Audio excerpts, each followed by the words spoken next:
ಎಂದಿನಂತೆ ಹಿಂಗಲ್ಲ, ಹೊಸ ಪರಿ. ಯಾಕಂತ ಹೇಳಿದ್ರೆ ಸದಾಕಾಲ ನೀನು ನನ್ನ ಸಭೆಗೆ ಬರುವವಳು. ಬರುತ್ತಿದ್ದ ರೀತಿಯಾದ್ರೂ ಹೇಗೆ ನಗು ನಗುತ್ತಾ ಸಂತೋಷದಿಂದ ಬಂದು ನನ್ನಲ್ಲಿ ಮಾತನಾಡಿ ಹೋಗುತ್ತಿದ್ದವಳು. ಆದ್ರೆ ಇಂದು ಮಾತ್ರ ಹಾಗಲ್ಲ. ಅಂದು ಬರುವುದಕ್ಕೂ ಇಂದು ಬರುವುದಕ್ಕೂ ಅಜಗಜಾಂತರ ವ್ಯತ್ಯಾಸವೇ ಉಂಟು. ಇಂದು ನಿನ್ನ ಬರುವಿಕೆಯನ್ನು ನೋಡ್ತಾ ಇದ್ದೇನೆ, ಮುಖದಲ್ಲಿ ಯಾವುದೇ ರೀತಿಯಾದಂತ ಸುಖ ಇಲ್ಲ, ಬಾಡಿ ಬಸ ಉಳಿದು ಹೋಗಿದೆ. ಈ ರೀತಿ ಬೇಸರದಲ್ಲಿದ್ದೆ ಅಂತಾದ್ರೆ ನಿನ್ನ ಮನಸ್ಸಿನಲ್ಲಿ ಏನೋ ಒಂದು ಚಿಂತೆ ಇದೆ ಎಂಬುದಾಗಿ ಅರ್ಥೈಸಿಕೊಂಡಿದ್ದೇನೆ. ಏನೇನದಾಗಿ ಹೇಳಿಕೊಳ್ಳಬಾರ್ದ ಎರೆಯ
ಸಂತೋಷವಾಗಿ ಬರಬಹುದು. ಈ ದಿನ ಬೇಸರ ಯಾಕೆ? ಕಾರಣ ನೀವೇ. ನಾನ ನಿಮ್ಮ ಜವಾಬ್ದಾರಿ ಯಾರಿಗೆ?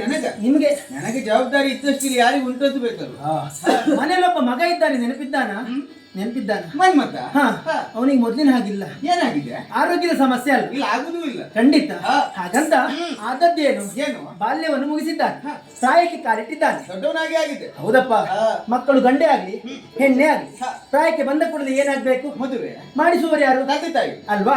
ನಮ್ಮ ಮಗ ಮನ್ಮತ ಸಣ್ಣವನಲ್ಲ, ಪ್ರಾಯಕ್ಕೆ ಬಂದಿದ್ದಾನೆ, ಮದುವೆ ಮಾಡಿಸುವ ಯೋಚನೆ ಇಲ್ವಾ? ಲೋಕದ ಕಲ್ಯಾಣದ ಕುರಿತಾಗಿ ನಾನು ಆಲೋಚನೆ ಮಾಡಿದವನು ಹೊರತಾಗಿ ಮಗನ ಕುರಿತು ನಾನು ಆಲೋಚನೆ ಮಾಡಿದವನಲ್ಲ. ಹಾಗಂತ ನೀನು ಇಂದು ಬಂದು ಹೇಳುವುದಕ್ಕೆ ಮುಂದಾಗ್ತಾ ಇದ್ದಲ್ಲ. ಮದುವೆ ಮಾಡಿಸಬೇಕಂತಾದ್ರೆ ಒಂದು ಅವಧಿ ಎನ್ನುವುದು ಬೇಕು, ಹೆಣ್ಣನ್ನು ಹುಡುಕಬೇಕು, ಇಲ್ಲಿವರೆಗಾಗಿ ತರಬೇಕು, ಮದುವೆ ಮಾಡಿಸಬೇಕು. ಒಂದು 30 ದಿನದ ಒಳಗಡೆ ಮಾಡಿಸ್ತೇನೆ. 30 ದಿನ ಅಷ್ಟೆಲ್ಲ ಕಾಯ್ಲಿಕ್ಕೆ ಆಗುದಿಲ್ಲ. ಬೇಗ ಒಂದು 20 ದಿನ ಅದು ಆಗುದಿಲ್ಲ. ನಿನಗೂ ಬೇಡ ನನಗೂ ಬೇಡ. ಇನ್ನು ಕೇವಲ 8 ದಿನದ ಒಳಗಡೆ ಮಗನಾಗಿರೋ ಮನ್ಮಥನಿಗೆ ನಾನು ಮದುವೆ ಮಾಡಿಸ್ತೇನೆ.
ಮಗನಾದಂತ ಮನ್ಮಥನ ಕಲ್ಯಾಣದ ವಿಚಾರವನ್ನು ನಿಮ್ಮಲ್ಲಿ ಹೇಳಿದಾಗ ಮದುವೆಯನ್ನು ಮಾಡಿಸ್ತೇನೆ ಅಂತ ಹೇಳ್ಬೋದಾಗಿತ್ತು.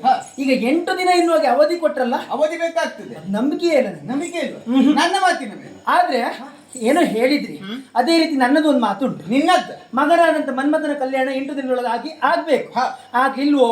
ನಾನೊಬ್ಬಳೇ ಅಲ್ಲ, 16,008 ಮಂದಿ ಮಾಡದಿಯರು ಈ ಮನೆ ಬಿಟ್ಟು, ನಿಮ್ಮ ಪಾದ ಸೇವೆ ಬಿಟ್ಟು ಹೋಗ್ತೇನೆ. ಮಡೆದ ರುಕ್ಮಿಣಿ, ಇದುವರೆಗೂ ನಾನು ನಿನ್ನಲ್ಲಿ ಭಾಷೆಯನ್ನು ಕೊಟ್ಟು ಮಾತನಾಡಿದವನಲ್ಲ. ಇನ್ನು ಭಾಷೆಯನ್ನು ಕೊಟ್ಟು ಮಾತನಾಡುವುದಕ್ಕೆ ಮುಂದಾಗ್ತಾ ಇದ್ದೇನೆ. ಇನ್ನು ಕೇವಲ 8 ದಿನದ ಒಳಗಡೆ ಮಗನಾಗಿರುವ ಮನ್ಮಥನಿಗೆ ನಾನು ಮದುವೆ ಮಾಡಿಸಿಲ್ಲ ಅಂತ ಆದ್ರೆ ನೀವು ಹೋಗುದು ಎಂತದ್ದು? ನಿಮ್ಮನ್ನು ಬಿಟ್ಟು ನಾನೇ ಹೋಗ್ತೇನೆ. ಹೊರಟದ್ದೆಯಾ? ದುಡುವುದಿಲ್ಲ. ಅಲ್ಲ, ಸಿಟ್ಟು ಬಂತ? ಮತ್ತೇನು? ನಾನೇನು ವಿನೋದಕ್ಕಾಗಿ ಈ ರೀತಿ ಮಾತನಾಡಿ? ಹೌದಾ? ಬೆಣ್ಣೆ ಕರಗ್ಬೇಕಂತಾದ್ರೆ ಬಿಸಿ ಮುಟ್ಬೇಕು, ಮಕ್ಕಳ ಮದುವೆ ಆಗ್ಬೇಕಾ, ಗಂಡನಲ್ಲಿ ಹೆಂಡತಿ ಗಟ್ಟಿ ಮಾತಾಡ್ಬೇಕು. ಇದು ಗಟ್ಟಿ ಮಾತಾಡಿದ್ದು. ಆದ್ರೆ ಒಂದು ವಿಚಾರ ಏನು? ಈಗ 8 ದಿನ ಅಂತ ಹೇಳಿದ್ರಿ, ಅದೇ ನಿರೀಕ್ಷೆ, ಮನ್ಮಥನ ಕಲ್ಯಾಣ ನಿರೀಕ್ಷೆ ಈ ಮನೆಯಲ್ಲಿ ನಾನಿರ್ತೇನೆ. ಹಾಗೆ ಆಗಲಿ.